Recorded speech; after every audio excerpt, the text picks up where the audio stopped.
Let's be brutally honest right now. That's a big question. I'm looking for someone who doesn't want to go to base camp, but they want to go to the very top. Whether it's here, India, New York. Civilization was born at happy hour. That's what wins. That's what stands out. That's what people are interested in. That's what I want to know. The Hospopreneurs Podcast with James Henderson.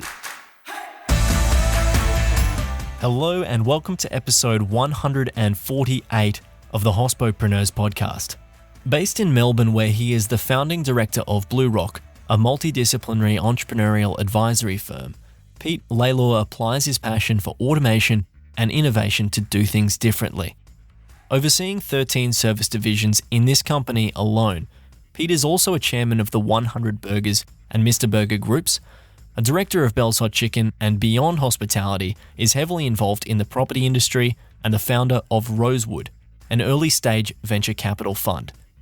Holding a Bachelor of Commerce from the University of Melbourne and a Diploma of Finance from Finsia, Pete challenges the archetypal norm of the chartered accountant as a rule breaker, pushing tech boundaries, and spends a substantial proportion of his time investing in social entrepreneurs.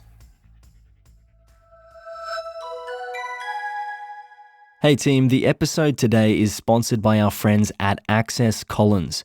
They provide comprehensive table management and end-to-end function management tools that enable you to have complete control over the entire customer journey. If that's something you'd like, please support us by supporting them at bit.ly/hospo sponsor.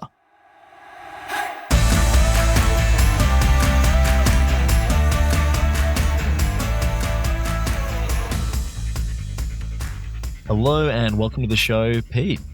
Hello, James. How are you going? Very well, thank you. Very well. It's a pleasure to have you on the program. Really excited to have you on the show today. Your background is very interesting, and I'm excited to explore that and share it with listeners. So without further ado, I'll ask the first question that I ask on the program, which is a crazy hospitality story or exceptional hospitality experience. I'd love to know what you've brought to the show today.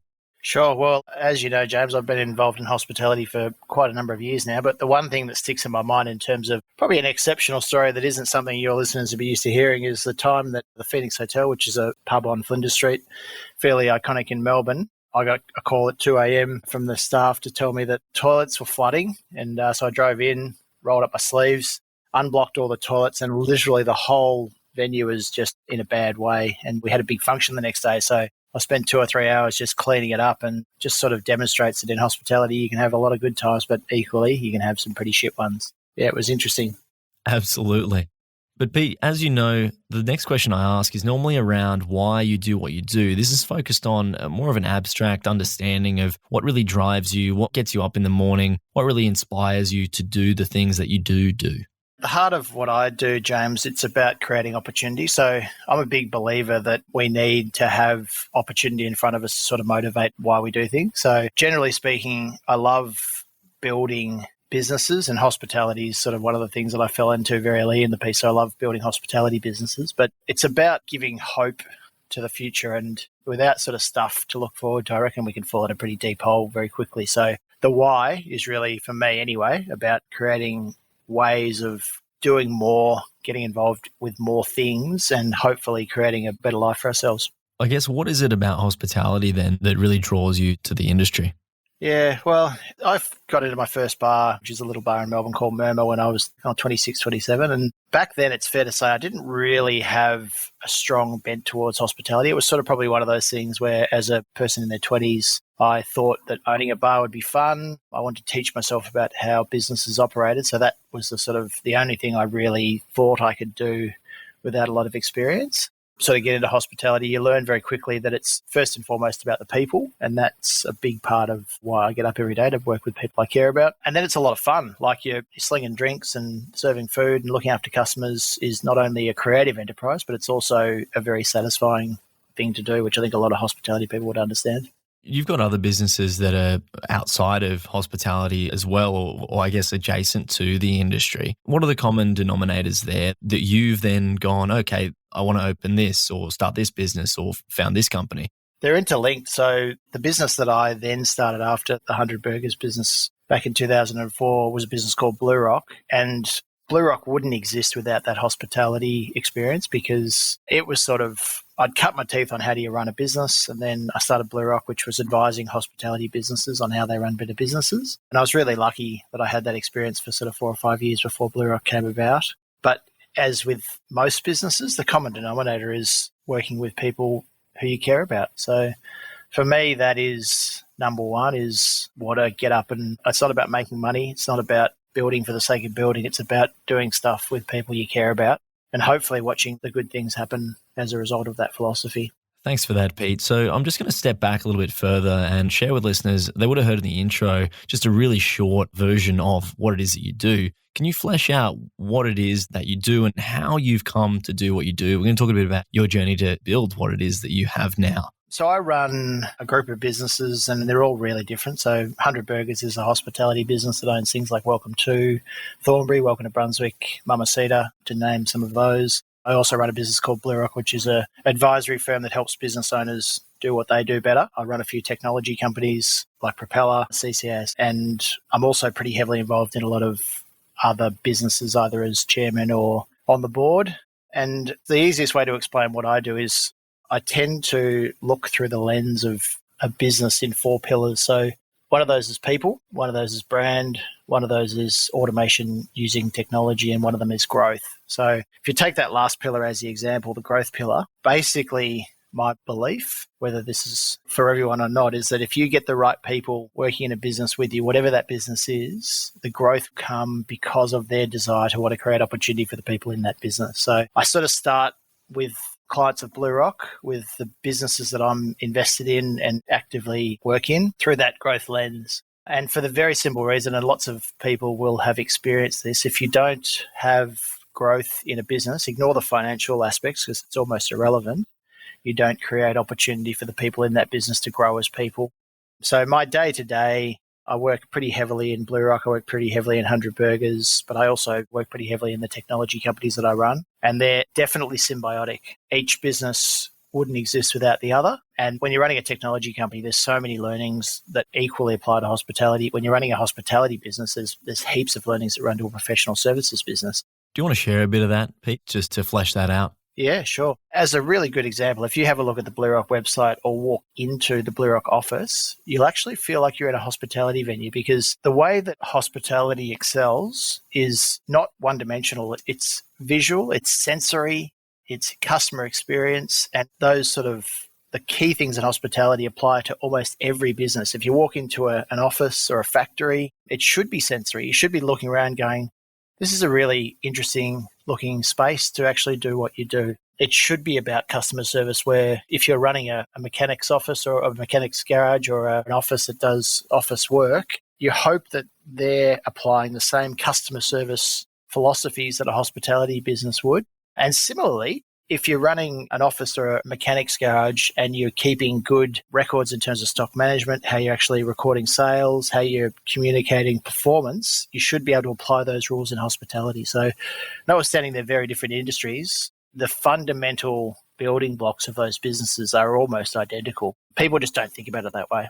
This concept of cross-pollinating ideas across various verticals within hospitality and further beyond that. There are people outside much further beyond hospitality that listen to the show.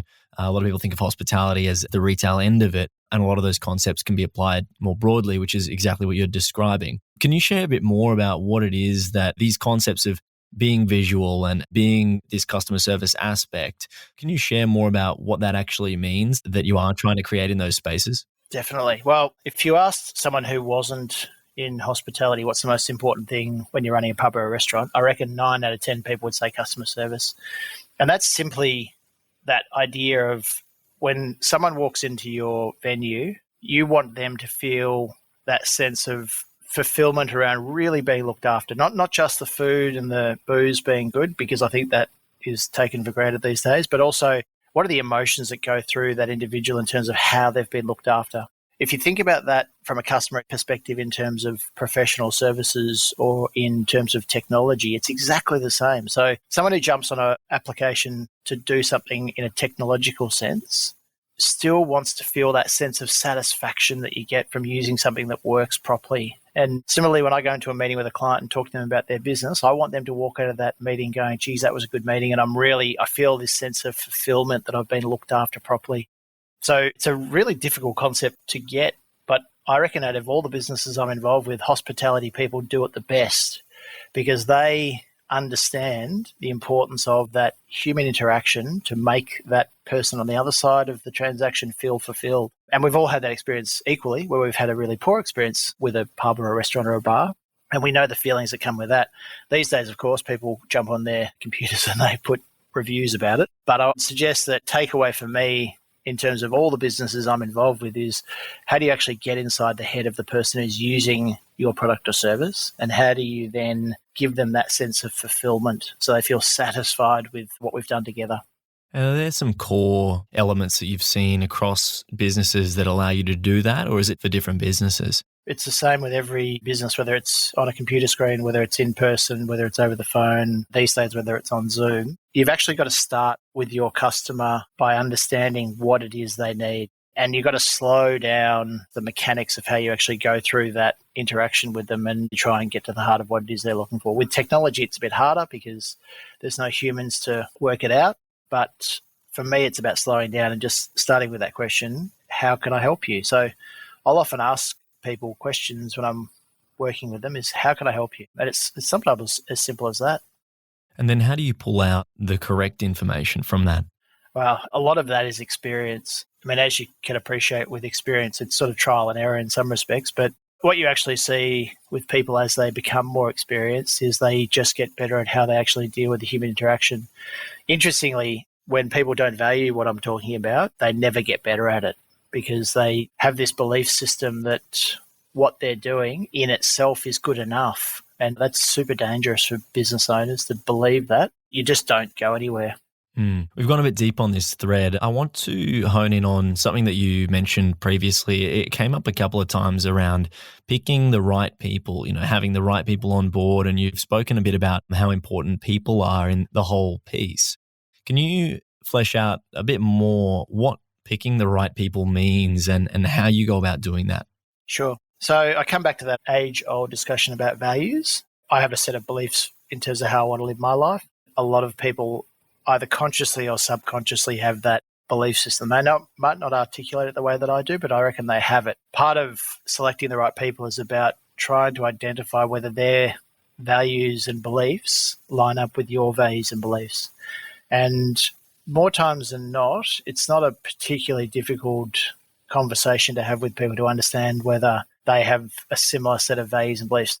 I'm not suggesting they're the same people. I'm not suggesting personality-wise they're the same personality. We obviously don't consider anything to do with their background. Like, I'm pretty agnostic where people have come from and how they've done what they've done. But I'm very clear that if they don't have the same values and beliefs around that core, looking after people as a priority, try to do the right thing when given the choice to do the wrong thing, those sorts of things are really important in terms of how you select people.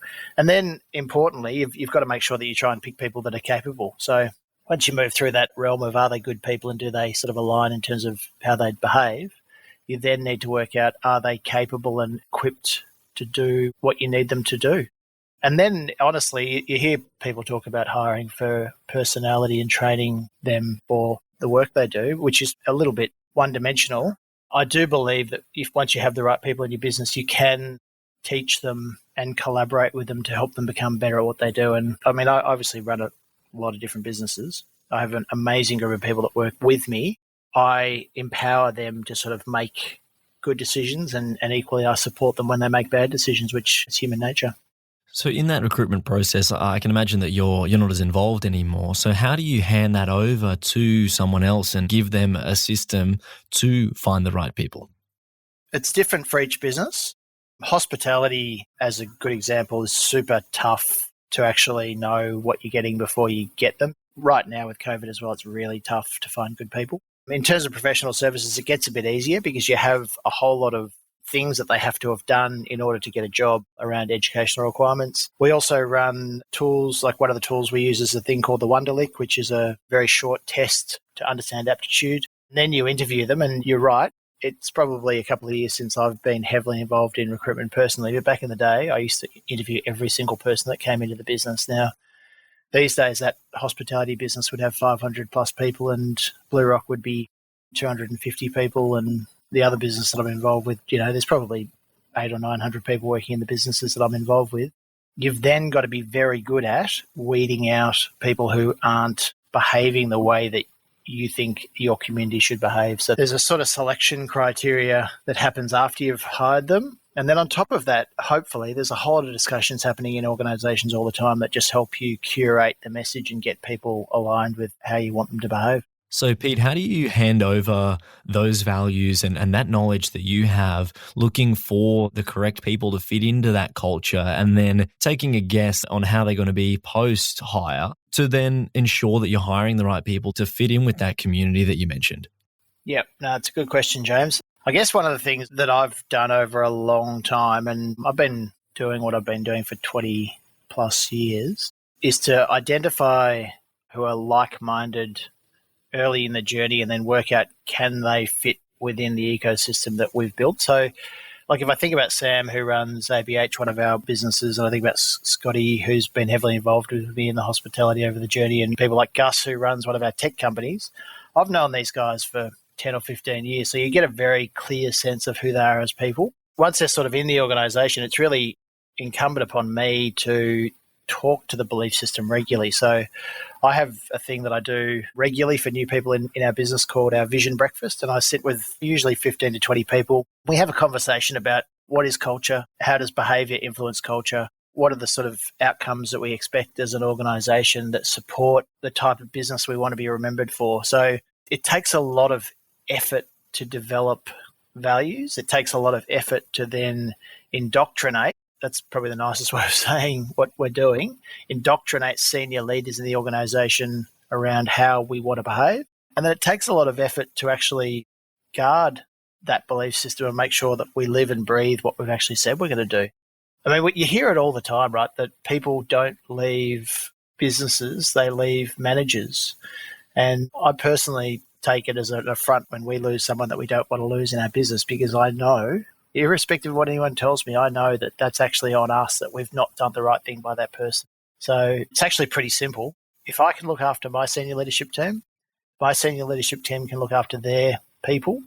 And if their people can look after their people, then you have this wonderful dynamic where you've got this long-term workforce that we're all pulling in the same direction. And as a great example, over COVID, which everyone's obviously pretty familiar with, over the 2 years we've been in this absolute shit show, I don't reckon we've lost a senior person in our hospitality business, even though I wouldn't judge them if they left, given what's happening out there right now. And that goes to the heart of who we are as individuals, that we're supportive of each other and we're proud of who we are and who we work with.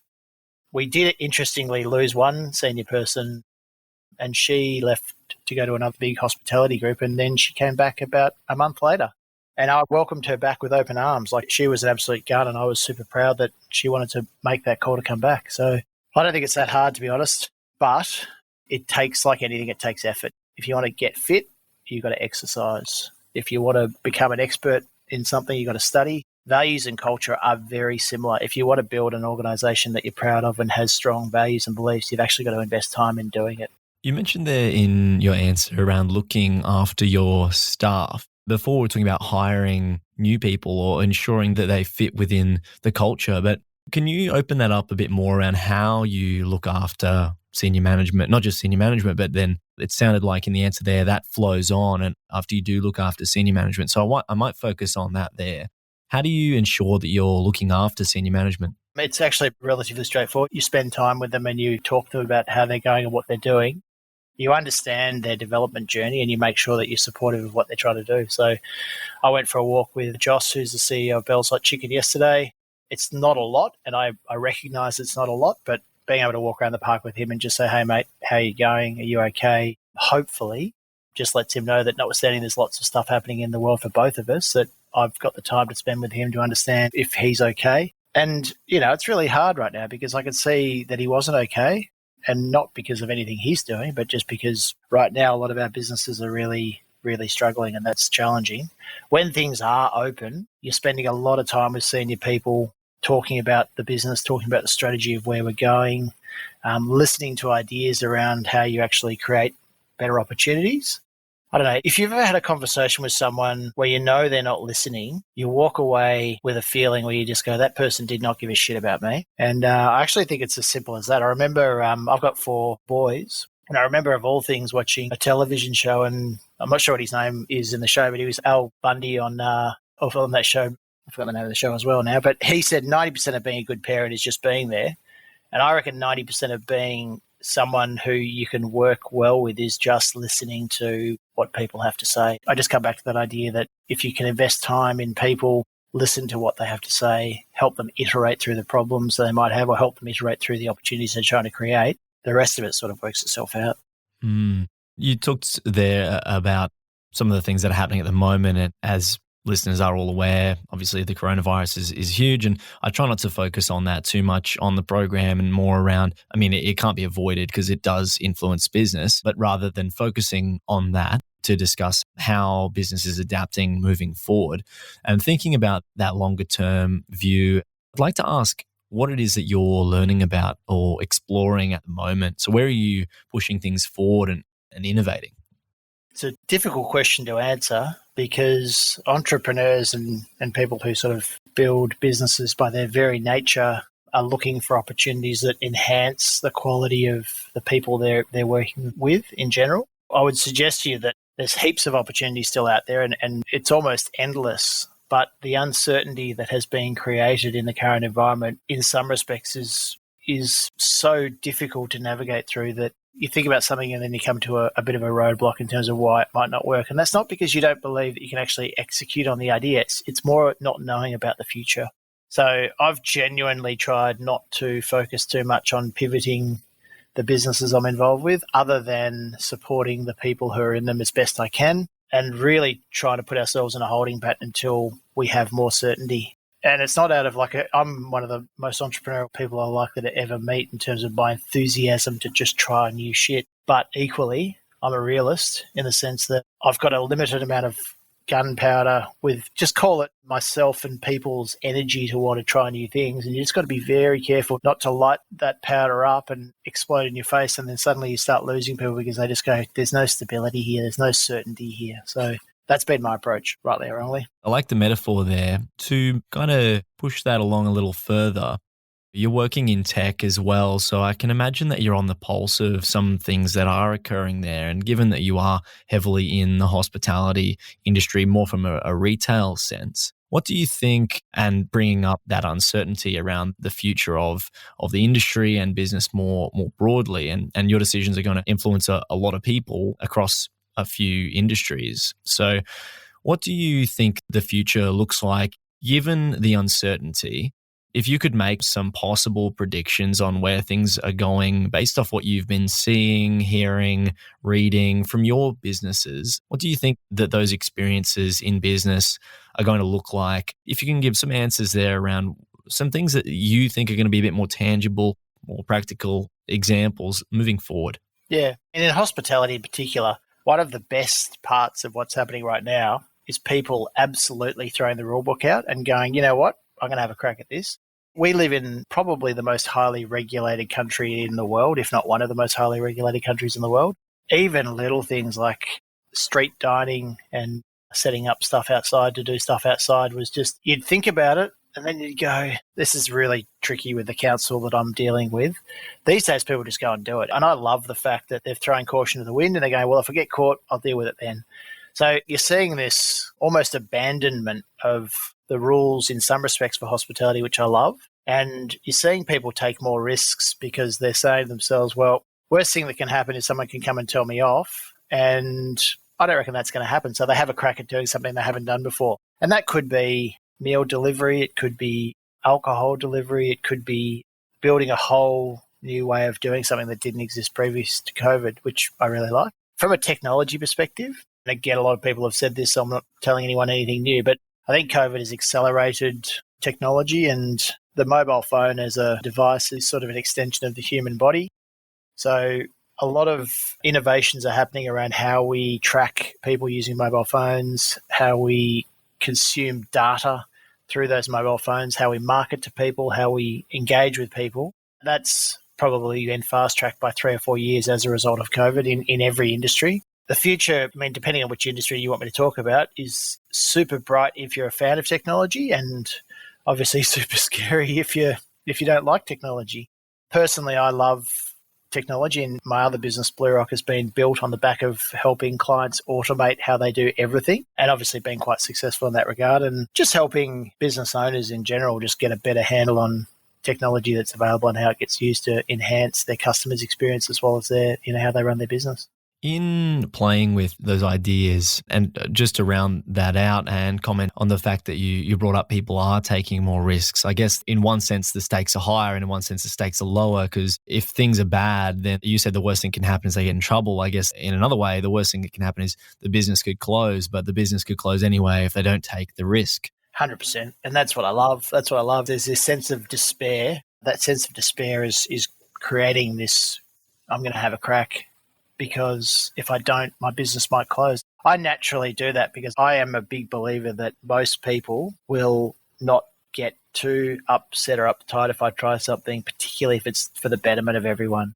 This outdoor dining thing honestly is just such a non-issue for me. Like, surely we want to encourage people to enjoy socializing and being around each other, and we should be actively encouraging a world where we have more on-street dining and people getting together in parks and having a beer. And why wouldn't you do that? Like, it's such a wonderful thing to see. In working through some of these concepts, there are so many more possibilities from another perspective. How do you then hone in on some of the things that you're going to test, you're going to try, and apply that creativity to come up with new ideas to then execute, whether it's a venue or a process or some sort of model or system? Yeah, you've got to have an entrepreneurial mindset to start with. So when I'm talking in my vision breakfast, one of the things I talk about is most people have had the experience of putting the bins on the curb of a night time, get them emptied once a week in their house. The entrepreneur looks at emptying the bins in a very different way. The first thing they think about is what's actually going into the bin, and is there a better way to consume products so there is less going into the bin? The next thing they might think about is how do I physically get the bins out there in a way that doesn't impact me at all? And in business, every single thing we do has a process. So every single thing that humans do has a process. When we wake up in the morning, every single person will do the same thing every day. And it could be they might get out of bed after 4 minutes of waking up, and that's their thing. They might wake up and look at the news. They'll then go and brush their teeth, have a shower, whatever it is that they do. It's always the same. So what an entrepreneur does is they look at that process, whether it's in business, in life, in anything, and they work out, right, is there a better way to do this? Is there something that I can implement that will streamline how we do this? Hopefully, they'll throw caution to the wind. They won't ask anyone, and lots of us have had that experience where we just go and do stuff. I often get in trouble for it these days because I'm impulsive, and they'll just get it implemented and it'll either work, or if it doesn't work, they'll work it out so that it does, and hopefully the world will be a better place. And every microcosm of everything we do has that element to it, hopefully. And the entrepreneur is always looking for the better way to do it. So then how do you break that down and actually then find that better way? Is it a matter of looking for data and testing and this ready, fire, aim, or how do you go about that? The thing that I think I do, and I think a lot of people are like this, is they work out what is the ideal state. So if Pete Lalor could walk into a pub and have a beer ready for him when he got in there with 3 of his mates at a table, ready to go, so I didn't have to go up to the bar and order, that's my ideal state. So my brain immediately goes to how do I actually build a system that automatically knows when Pete's coming to the pub and which table he likes to sit at and what sort of beer him and his friends are going to have. And then when he gets there, the first thing he can do is sit down with his friends who he hasn't seen for a while and enjoy a nice cold glass of beer and have a chat to his mates rather than going to the bar and standing there looking at the bar. So for me, it's about starting with the end in mind in everything that I do, whether it's putting the bins out, what's the ideal state, getting a beer, what's the ideal state, building an automation. Like we do a lot of tax work at BlueRock, we do a lot of compliance for our clients. How do I actually get to that result much quicker and more effectively for them and for me? Thank you for fleshing that out. In developing these ideas, long before you go about testing them, who are you looking to? It could be various businesses or products or brands, processes. They can be within the industry. I'm guessing they're long beyond, but who are you looking to for some sort of improvements in those models? What are you taking away from these businesses? One thing that I do is listen to audiobooks. Those audiobooks are typically real people that have built real businesses. So I've listened to lots of them over the journey. And genuinely, all I'm trying to do is work out what can I rip off from the person's business that I think will work well in my businesses. And it's as simple as that. I'm ripping their ideas off. In terms of how it goes into my brain and rattles around inside of it, they'll have an idea. Like Amazon has a one-click purchase tool, which they patented, if you can believe that, back in 2004 or 2005 or something ridiculous. And they patented this idea that they could have a button on their site that says, buy now with one click. I look at that and I just think about why is that so important to them? And I think to myself, because it's about ease of acquisition. So same with my customers. I'd love for my customers not to have to hand over money, put a credit card into a machine, jump on their mobile phone to order a beer. Like, I'd love it almost to be like a function where you've got a prepaid bill and you just go in there and you consume what you want. So I don't have any issues looking to other businesses and saying, what ideas can I rip off from them? Because that's sort of how you get better at what you do. And anyone who tells you differently is telling porky pies. The thing that's changed probably in the last 20 years is when Google started in 1998, the iPhone was invented in 2006. Facebook came not long after, I think it was 2007. We started to think about our reality in a very different way. And I would suggest that good business people have looked at what Facebook does as an example, and they've definitely applied some of the learnings from Facebook to their own business. And, the iPhone's another great example of an idea that Apple came up with that basically has changed the way that we live our lives. And plenty of other businesses since have replicated what Apple have done, whether, Samsung, Google, they've all built their own iOS equivalent. So when you've got these ideas and, you draw this inspiration from other businesses and you want to test them out, before you look to your operational team and you're playing with it more as a concept and from that visionary perspective, who are you speaking with and who are you getting advice from at that level? Probably no one. A great example is we actually developed an app in partnership with a company called Bopple, which is, listeners will be familiar with. Angus, yeah. Well, yeah, Angus and one of his competitors, Mr. Yum. So we built this app called 100 Orders, which was on the Apple Store, basically bigger. Kim was on the show a long while ago as well. Yeah, there you go. So I know both Angus and Kim, and both of those businesses are exceptional at what they do and have really come into their own. But back in the day, when we built the 100 Orders app, you could throw money at a wall and just hope that it stuck, because the idea was that the punters could go into the pub, they could order a beer, and it would get delivered to their table. Now, we didn't have the front end, so we used Angus's back end to power it using Bopple. But we did things like we put pictures of the beer, pictures of the food on the app, which was something that hadn't been done before. And again, I guess to answer your question, as soon as you ask someone whether you think something will work that's sort of way left of field, you open your mind up to doubting whether it's a good idea or not. So a lot of people don't like the way that I go about this, and some of the listeners who know me will laugh at me saying this. I generally don't ask for people's approval or for their input with ideas that are particularly off the charts, because it tends to lead you in a direction that I don't want to go. Our website at BlueRock is a great example. That website is genuinely radically different to anything that any professional services firm in Australia has. And if I'd have asked anyone in the organisation what they thought about it before we did it, I guarantee 8 out of 10 people would have said, there's no way we're doing a website like that.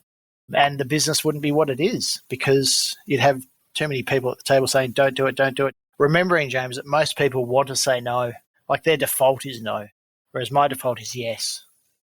So what's your biggest challenge right now? And this isn't people ask your biggest challenge. I'm looking for a friction, some clear friction that you have in your line of work at the moment. I mean, the biggest point of friction that I have right now is my ability to move forward without agreeing on it by committee. So back in the day, when my business was much smaller, I had more freedom to make unilateral decisions, good or bad, to get stuff done. These days, I run very large businesses and there's a lot of people who are heavily involved, and you absolutely need to take them on the journey. If I want to do something, I have to internally lobby to agree to do something. And then once you've lobbied internally one-on-one, you then have to go and present it. And then once you presented it, you then all go on the journey together.